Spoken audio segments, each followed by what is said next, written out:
ఇది రామ భక్త హనుమయ్య సన్నిధి కొలిచే భక్తులకెల్లా ఇది పెన్నిది ఓ రామ భక్త హనుమయ్య సన్నిధి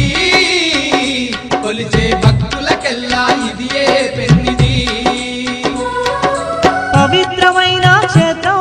ఆ పవన కుమారుని నిలయం పవిత్రమైన క్షేత్రం ఆ పవన కుమారుని నిలయం అవనిలో పుణ్యధామం శ్రీ ఆంజనేయుని ఆలయం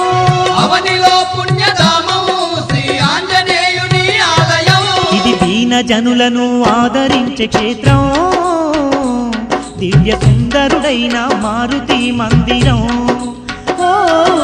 రామ భక్త హనుమయ్య సన్నిధి కొలిచే భక్తులకెల్లా ఇది పెన్నిది